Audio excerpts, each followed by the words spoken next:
Thank you for joining me at the desk today. And for everybody who's listening and or watching, our guest today is Josh Rowland, who is the CEO and Vice Chairman of Lead Bank, Community Bank here in Kansas City. And I like to say he's a friend, and also that he is a patron of Studios Inc. So we're really thankful and full of gratitude for you, Josh. So I wanted you to start off by telling our listeners, watchers, what makes the culture in Lead Bank so special. Well, I would say thank you for inviting me to come talk to you, Courtney. I hope that we're doing something that does create a special culture. I guess I think it's kind of first principles, really. It's not that complicated. Culture is not that complicated.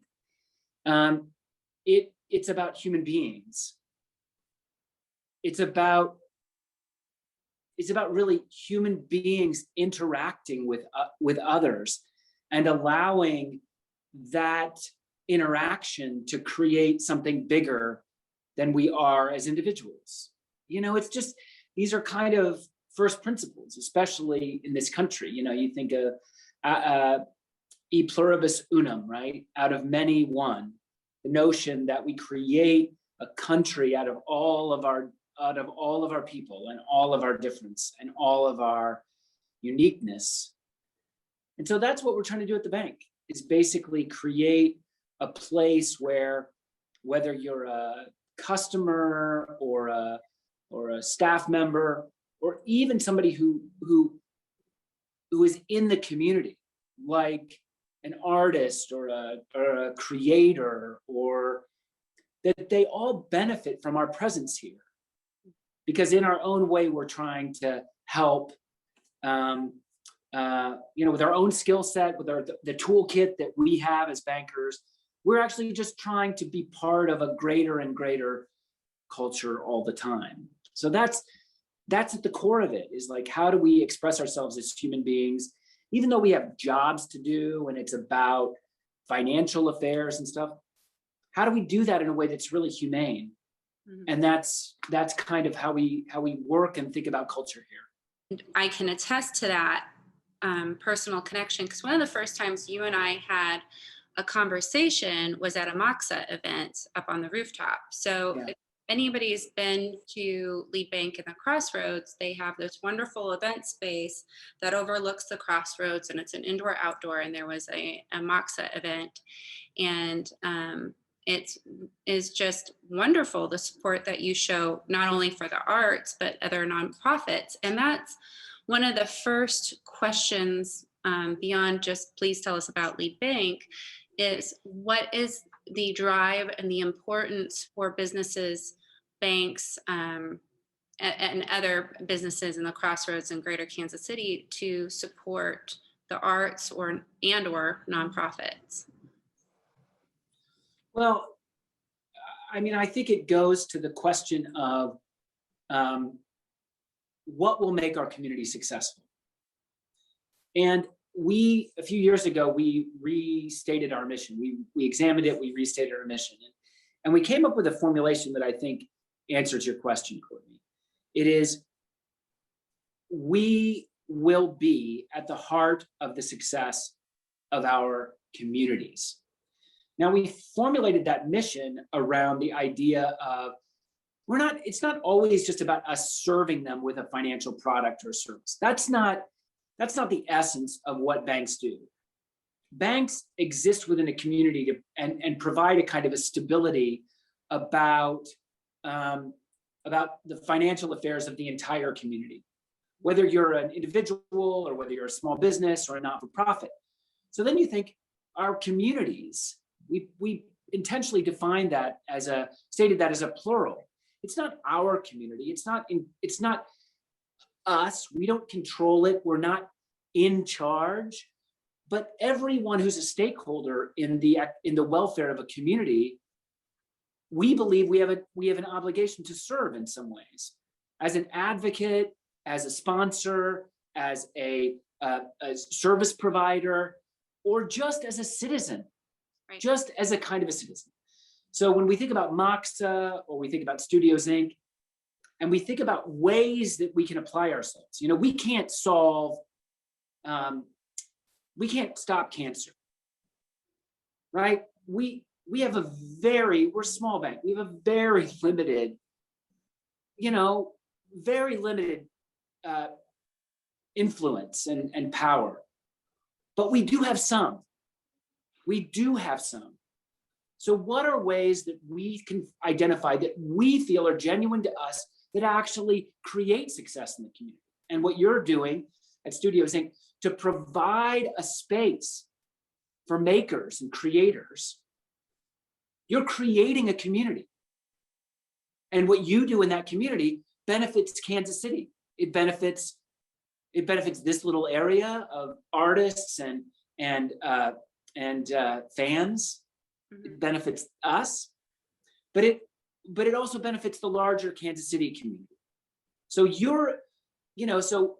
so that's a place where we feel like if we are a part of that community, if your success matters to Kansas City's success, then what are the ways that we can be at the heart of that success for you? Sometimes it's money, sometimes it's advocacy, sometimes it's being on a podcast. Right. And we want to do all those things because that's how we define our success, is from the community's realization of its own successes, its own definitions of success. And I think part of the community and connections that you're talking about and identity, that Kansas City has seen such an explosion of growth downtown and in the crossroads. And it seems that you can look at other mid-sized cities such as Austin, Seattle, Seattle's pretty big, and see that growth happening, and what are some foundation touch points. So tourism, the arts is there, but also attracting those like tech and people that can have that freedom to go anywhere in the country and just really infuse a city and a culture with a lot of wealth and opportunities, but you have to attract and maintain them. So that's part of what I see Studios Inc. doing by providing the exhibition series and having a place that's just interesting and fun to go to, especially with a microbrew attached right next door to us. But I also really enjoy just watching the pedestrian traffic down in the crossroads start to increase again, especially east of Main Street. And post-COVID, we're not really post-COVID, but it is nice to see that foot traffic. And one of my other big goals would be that exchange goes back and forth between the cultural districts. So I'd love to see 18th and Vine get more connected to the Crossroads area, and I know that we're right there at the intersection at that. And things like Bike Walk Kansas City and all of that stuff. So when you talk about things being connected, it is really important. I just think about what you said in terms of holistically with the bank, of being service oriented and understanding your culture and understanding the community that you're in. And then think about how I, as a director here, think about our position and those, how are we at the heart of what we're doing, and what are those connections that I would need to, maintain and grow.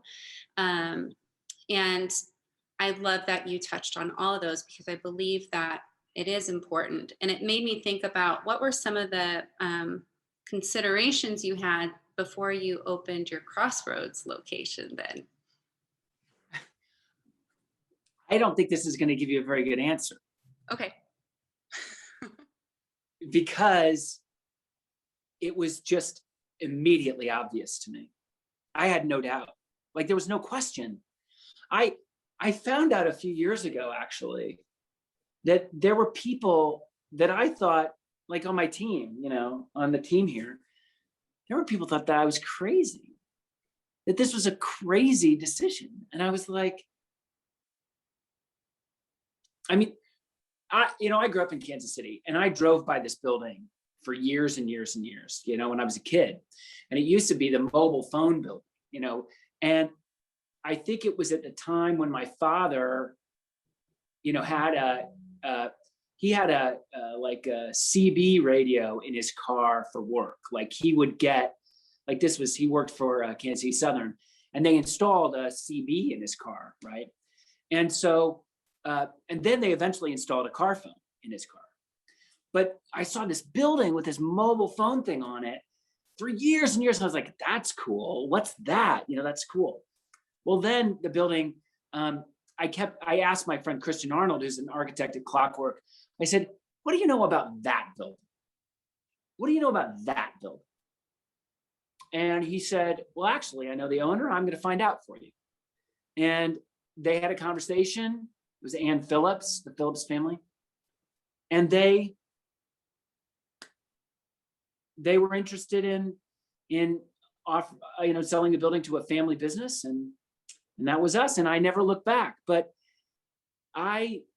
it seemed just inevitable. It just seemed obvious to me that we had to be here, because a community bank, we have to serve a different kind of community, and a community of creators, a community of people that have had to kind of, I'm kind of grabbing onto your coattails a little bit, Courtney, but like a community of people that have to be a little different, have to be, a little bit more resourceful, a little bit, make things happen, be a little bit more creative or imaginative. Who wouldn't want to be there? That was what I didn't understand. It's like, of course you would want to be there. And then, Enterprise Bank opens up, and Academy Bank opens up. So, Community America, and then the Mazuma Credit Union. Like, I feel like I just pointed out to everybody how obvious this was to be here. But I hope nobody on this podcast complains about how banks have ruined the Crossroads. I'm sorry. I apologize. I will take the blame for banks ruining the Crossroads. But there really wasn't any question about how great it would be. Right. And you have events you've done the STEAM, like collaborations with the Art Institute, and offer an award so students can have work shown, and it's the LEAP program, right? Right. Then I know you've had events with the printmaking department where you actually steamroll some artwork in the parking lot. So yeah, I think those are fun things to do and host and attract, and just I don't know in terms of bank marketing for like home loans or anything how productive that is, but I do think it is an interesting way to engage the community here. But one of my other questions comes from having artwork in your business. Yeah. How has that impacted your employees? Have you noticed that? Like, do you notice that they even are aware of the work, or can you speak to that a little bit? Yeah, I mean, we're at the beginning of our art collecting journey, I would say.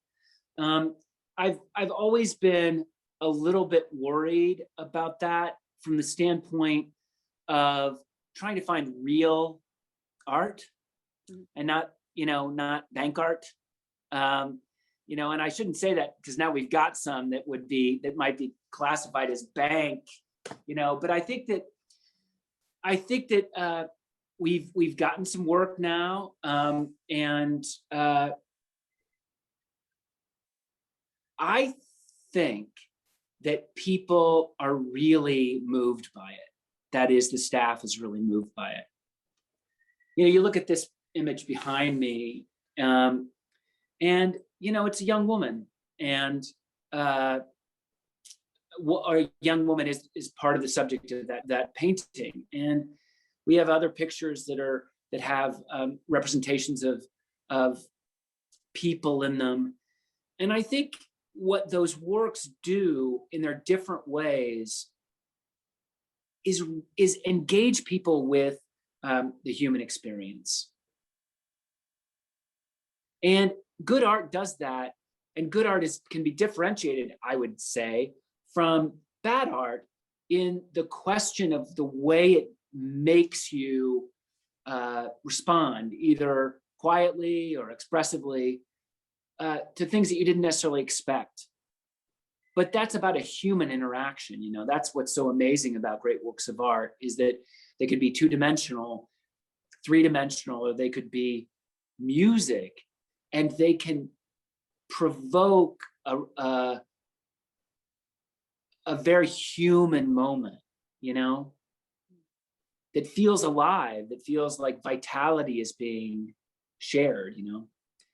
And so I think that's happening. I think it's happening. I think people are seeing themselves, even if they don't necessarily like it, you know, even if they don't necessarily like the work that I've picked out. I think that they encounter what they don't like about it, you know, they encounter that. And that's also part of a kind of the vitality of human life. So I think it's been really good. I think it's been really good. So there's some statistics that talk about how having artwork in your workplace actually increases productivity. And some of it touches on what you just talked about. So whether they like it or they don't like it, it's causing someone to think about the work. And that ties into a program we do at Studios Inc. called New Crit on the Block. And we invite students in. And the first objective for the students is to spend 15 minutes with an exhibition. And they don't have questions at hand. They don't know what's going to happen next. And one of the students one time came up to me and said, well, are we going to have to answer some questions? And I said, yeah, at the end, I'll give you a list of questions for you to think about. And they're like, well, can I have it now? I said, no. Now your only task is to walk around for 15 minutes and think about what you're looking at. The next chunk of time, the next 15 minutes, it's a conversation. And it starts with, and sometimes the conversation's slow because people get so timid and turned in about their opinion. And finally, you know, sometimes I'll just ask someone, what did you think? And they're concerned that their answer is going to be wrong. And I have to say, your opinion about this artwork isn't wrong. It's yours. And all I'm asking is, what is it? And then once they share, I ask them to walk it back and dig on it. So why did you say that? What do you think made you feel that way? And our hope is that we really start to engage their critical thinking process.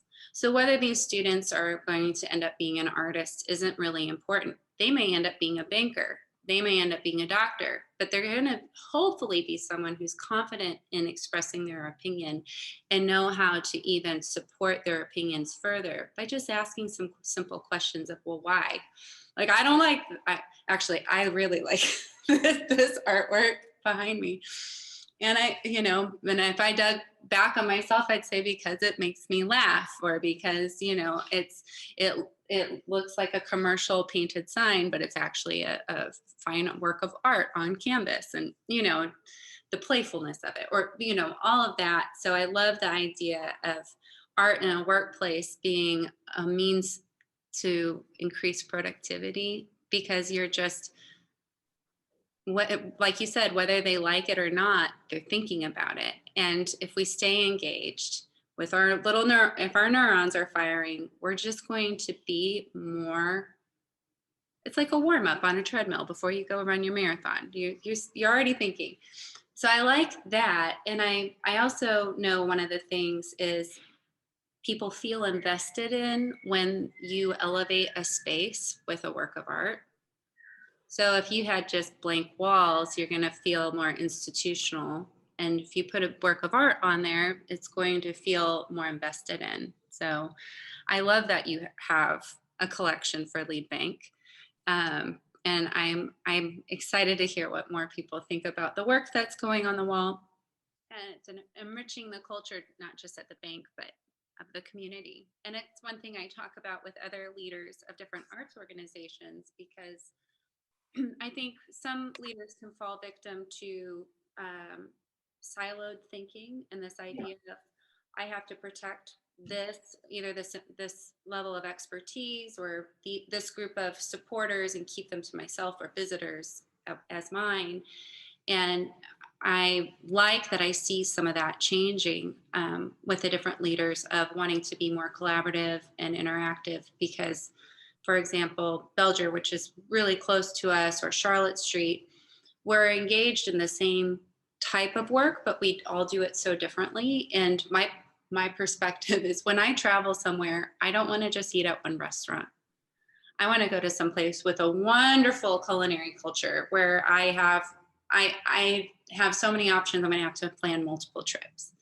And then, and if I was, or, you know, so for Studios Inc., I am excited when I see that Belger's succeeding or when I see that Charlotte Street succeeding. And I'm really excited about Inglewood Arts opening up in Independence because it just creates a bigger culture that more people can start to go, well, there's just so much to do. I'm going to have to plan to visit this group at this time, or, you know, that just more is more. Yeah, it's really wonderful. I kind of think about that idea of the siloed mindset also as in a similar way to the idea of, do you believe that we are in an environment of scarcity or in an environment of abundance? And so I think part of the mindset shift to move away from siloed thinking or bunkered thinking, kind of, and frankly, adversarial thinking, is to just realize that a vision of abundance allows for the creation of abundance. A vision of abundance allows and frees up the spaces that people need to try things and to feel secure and safe. Because not everything has got to be on the line all the time. Mm-hmm.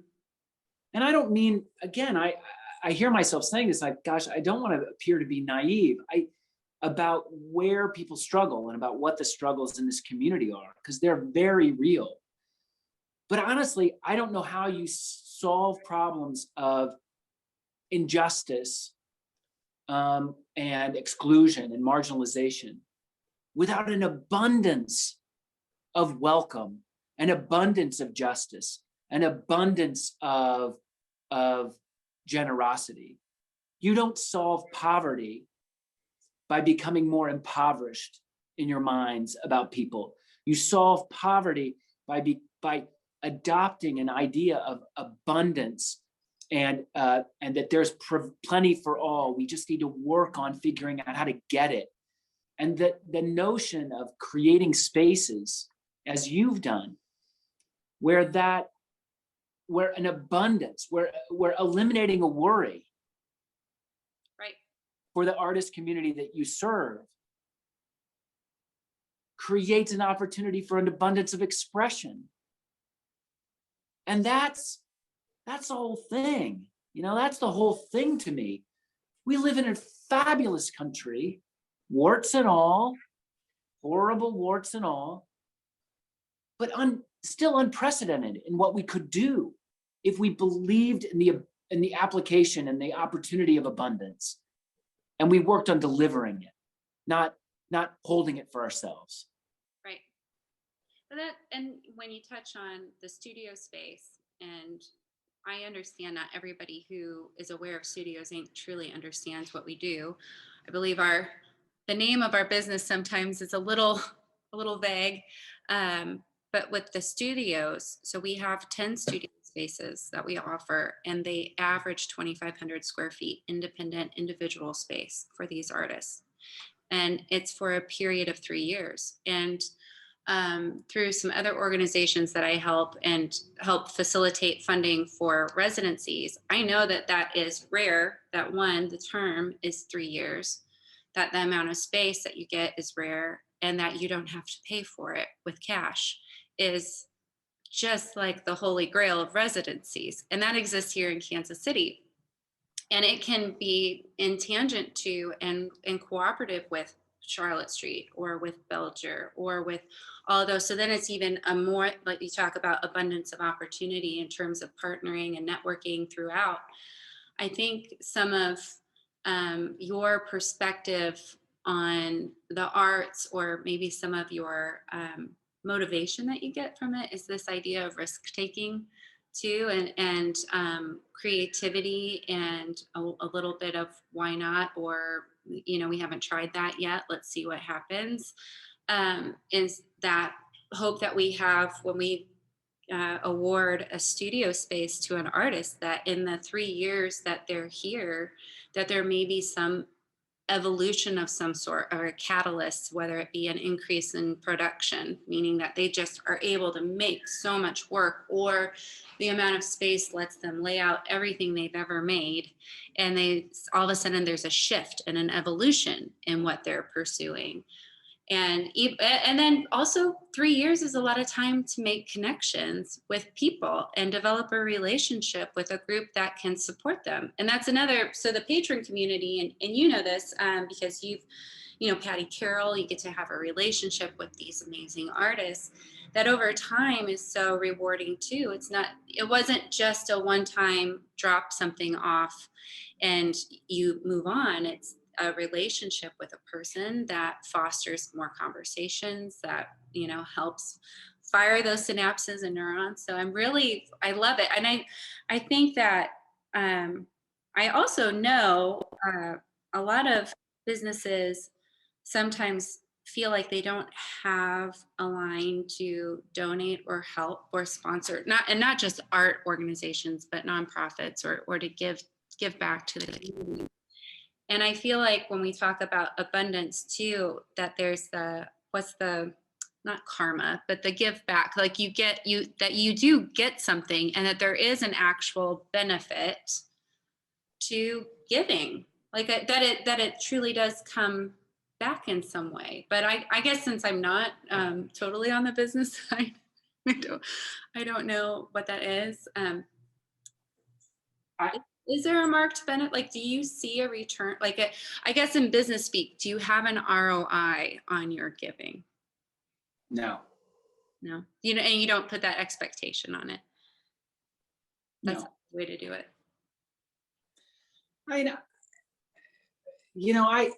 I gotta say, there are a couple of things that are just really important, and I don't know. I kind of don't know how to put this much more softly, or much more. I think that this whole idea that everything has to be able to be shown to generate an ROI, literally everything, is a kind of a toxin in our systems. I think there's plenty of new work that's been done, around things like emotional intelligence. Mm-hmm. And, the idea that we're going to start to value skills that are not about, whether the human mind can be a perfect calculator or not.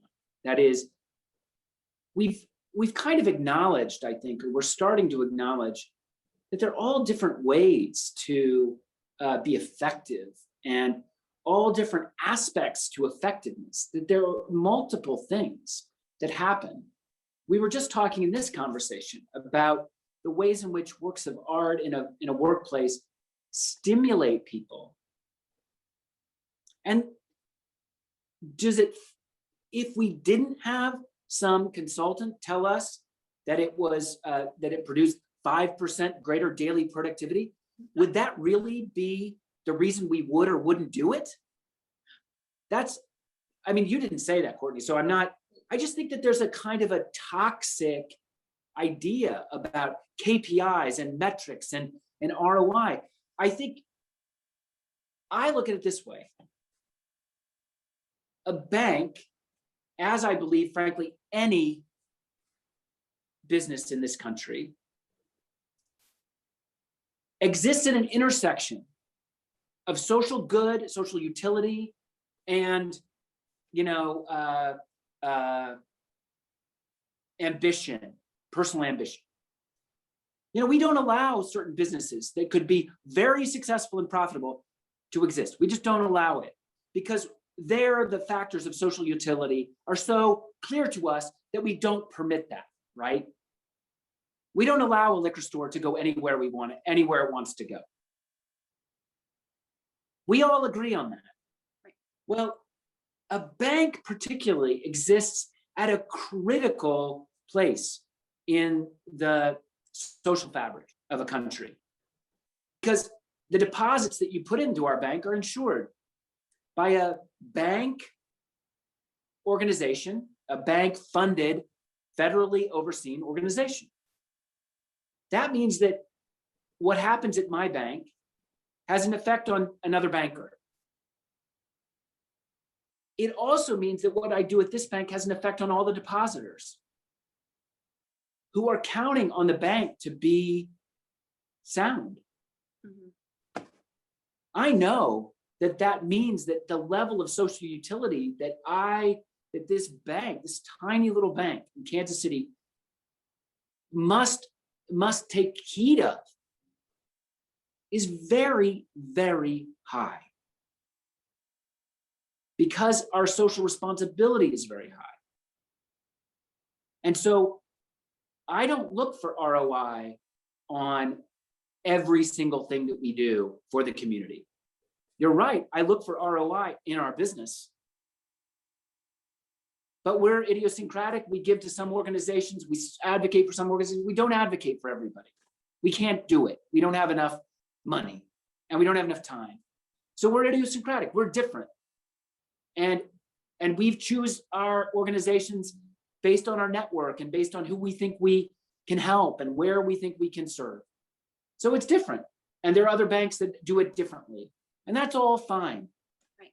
But we don't do it in a certain way because we expect to get tomorrow the return from the thing today.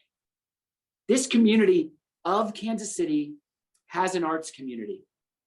We're connected to that arts community. That arts community benefits Kansas City in all sorts of ways that Kansas City cannot identify.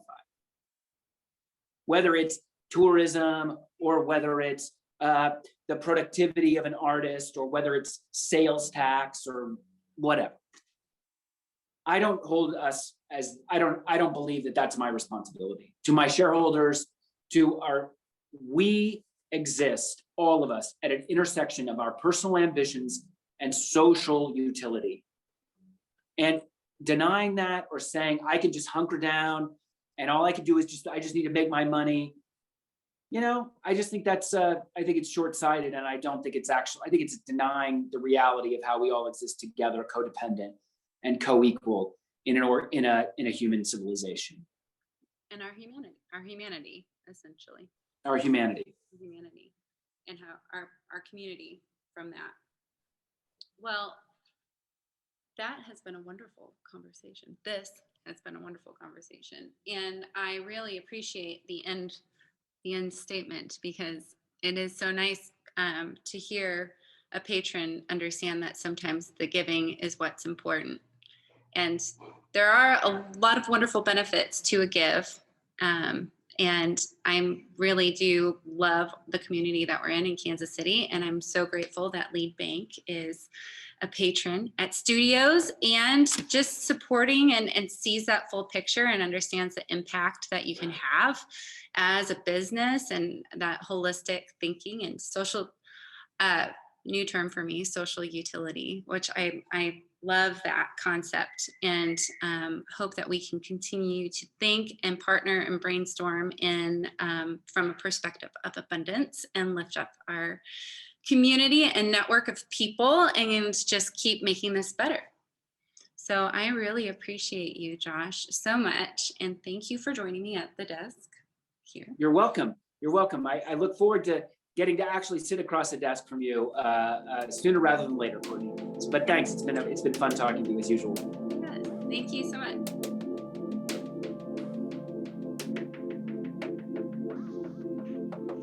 For information on our resident artists, events, and exhibitions, visit www.kcrossroads.org. www.studiosinc.org. That's studiosinc.org. The music featured on today's podcast is by artists Barry Anderson and Ricky Allman of Lucite Plains.